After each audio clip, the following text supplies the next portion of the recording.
Assalomu alaykum va rahmatullohi va barakatuhu. Bizning Ehson Qaynoq fondimizni tomosha qilayotgan barcha aka-ukalardan Alloh subhanahu va taolo rozi bo'lsin. Mana shu paytgacha qo'llardan kelgancha ehsonlarni beryapsizlar va bizni videolarga befarq bo'lmasdan o'zingizlarni duolar bilan va imkoniyatlar bilan va ehsonga yordam berib berasizlar. Mana Allohning izni bilan inshaalloh navbatdagi sadaqa joriya ishimizni boshladik. Birodarlar, Rasulullohdan hadis bor. Musulmon shahiddan ko'z yumgandan keyin uning orqasiga 3 ta amal borib turadi, ya'ni. U inson o'ldi, kitob yopildi, ammo 3 ta amal uning orqasidan borib turadi. Birinchisi qoldirgan ilmi, birodarlar. Va undan keyin sadaqa joriy amallar va uchinchisi solih farzandning duosi. Demak, birodar, biz shuni to'xtalib o'tamizki, shu narsadan bulardan birinchisi, misol, mana birodar sadaqa joriy deyapmiz.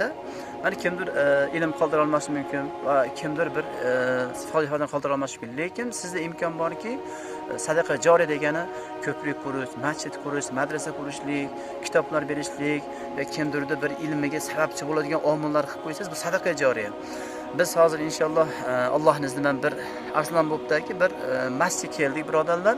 Bu masjidda birodarlar sponsor qurib ketgan ekan, Allohning izni bilan. Lekin da'vatchilar keladigan bo'lsa va shunday bir misol masjidlarda bilamiz, misol darslar bo'lib qolsa, shularga birodar bu yerda oshxona qilishlik kerak ekan va undan tashqari tahoratxona, bir dushxonalari qilishlik kerak ekan. Ya'ni qo'limizdan kelgancha kimdirda misol mana imkoniyatlar boricha inshaalloh pul tarafdan bo'lsin, g'isht bo'lsin, taxta bo'lsin, ya'ni jihozlari bo'lsa, shularni bersanglar inshaalloh yoki bir mablag' solsanglar, shuni bitirib olsak inshaalloh. Qaytaramizki, shu masjidning kamchiligi da'vatchilar keladigan bo'lsa yoki bir shu ba'zilar ehsonlar bo'ladigan bo'lsa yoki talab ilm o'qiydigan bo'lsa, ya'ni masjidga chiqib shomdan keyin, asrdan keyinmi shu holatlarda shu yerga dush qilishlik kerak ekan va oshxona qilishlik kerak ekan, hojatxona ba'zi sharoitlarni bitirishlik kerak ekan. Xo'p, birodarlar, biz mana bu rolikda asosiy aytayotgan narsam shuki, mana masjid bitgan inshaalloh. Masjid bitgan.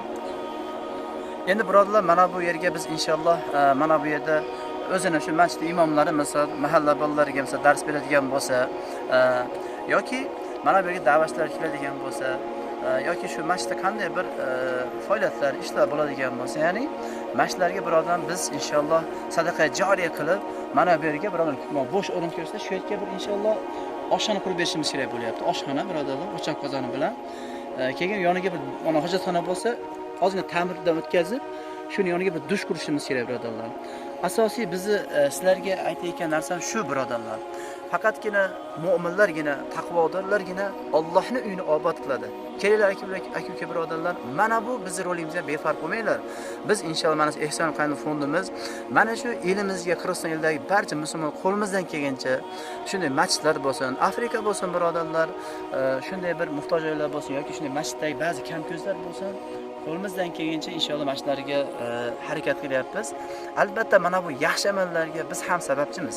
Sizlar ham sababchisizlar inshaalloh. Albatta mana bu yaxshi amallarga ehson qilayotganda shayton layn kelib aytadiki, puling ozayib qoladi, kamayib qoladi, oilangga ber degan narsalar bilan sizni aldaydi. Va lekin bilingki, Alloh uchun berilgan narsa siz uchun qiyomat kuni foydasiga hujjat bo'lib, nomi amalingizga, ya'ni bu narsalar yoziladigan amallardir. Qiyomatning tarozi amalingiz tortilganda mana bular ehsonlar og'ir bo'ladi, chunki Alloh subhanahu va taolo sahiydir va sahiy bandasini yaxshi ko'radi va bandasidagi sahiy, ya'ni go'zal xislatlarni yaxshi ko'radi. Yomon xislatlarni Alloh taolo yoqtirmaydi. Shundan ko'rinadiki, yomon xislatlar bahil bo'lgan bir xislatning turi bo'ladi. Yaxshi xislatlardan bir turi bu sahiylikdir. Birodarlar, mana bu rolik befarq bo'lmanglar. Kimda bir